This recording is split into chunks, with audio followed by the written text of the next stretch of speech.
Bonjour à tous et bienvenue sur la chaîne de l'Histoire 2. Et aujourd'hui, nous allons donc parler de l'histoire de Nobunaga Oda. Mais je vais surtout vous parler d'une de ses batailles qui est le premier fait d'armes spectaculaire de Nobunaga. Passons maintenant à une petite présentation. Il naît le 23 juin 1534 dans le royaume de Wari.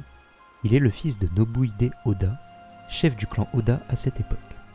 Nobunaga trouvera la mort le 21 juin 1582, mais je vous parlerai de sa mort plus en détail dans une prochaine vidéo. Bien après sa naissance, et évidemment avant sa mort, il était un daimyo très important de la période Sengoku de l'histoire du Japon. Il passa sa vie sur les champs de bataille et a acquis une grande partie du Japon. Il est considéré comme le premier des 3 unificateurs du Japon pendant la période Sengoku. Ces 3 unificateurs sont dans l'ordre Oda Nobunaga, Toyotomi Hideyoshi et Tokugawa Ieyasu, tous liés à Nobunaga. Il faut savoir que Nobunaga est parti de rien, vraiment rien. Son père, Oda Nobuhide, était seulement un seigneur de guerre mineur qui ne possédait que peu de terres dans la province de Wari. À sa mort en 1551, Nobunaga agit outrageusement lors des funérailles de son père. Il lance alors l'encens cérémonial sur l'autel. Cet acte lui aliène beaucoup de vassaux d'Oda en confirmant leurs préjugés de manque de discipline et médiocrité de Nobunaga. Car oui, Nobunaga pendant sa jeunesse se fit remarquer pour son comportement excentrique et son manque de retenue. Il traînait avec les roturiers et des samouraïs de faible rang. Par la suite, il fut le premier japonais à porter des habits occidentaux. À cause de cela, il fut surnommé le grand imbécile de Wari. Parlons maintenant de la bataille de Okeyazama.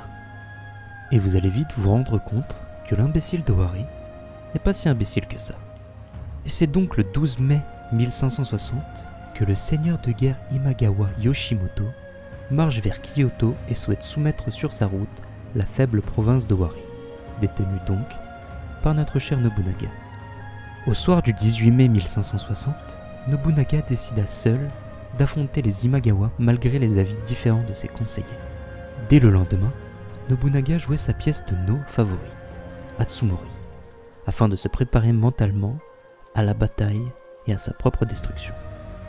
Car il faut savoir que notre cher seigneur de Wari ne comptait que 3000 soldats, face aux 30 000 de l'armée des Imagawa. Ils étaient donc 10 fois moins nombreux, autant dire que c'était une bataille perdue d'avance. Et pourtant, à cause d'une chaleur écrasante, l'armée des Imagawa avait cessé leur progression à Okeyazama pour se reposer.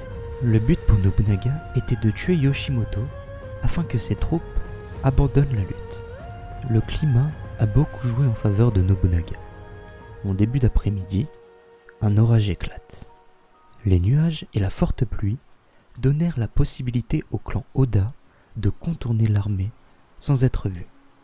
Approchant de leur base arrière, ils donnèrent la charge avec leur cavalerie. La surprise fut totale. Les Imagawa qui se reposaient étaient regroupés sous des arbres pour être à l'abri de la pluie.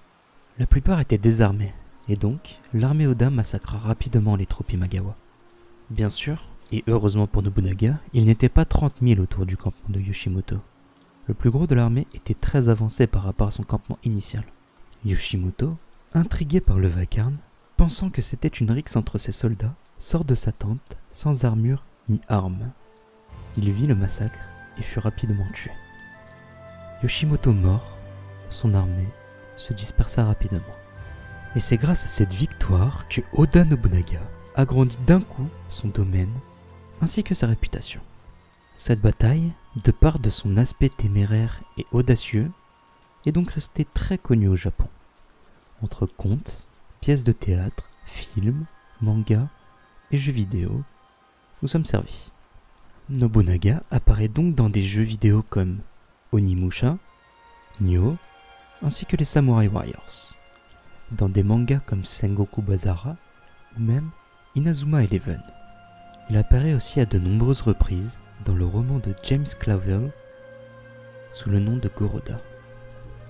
Nobunaga apparaît évidemment dans plein d'autres œuvres, mais je ne vais pas toutes les citer car la liste serait bien trop longue.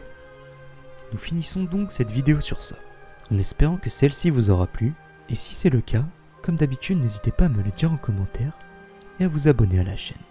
Je vous dis à bientôt pour de nouvelles histoires et légendes.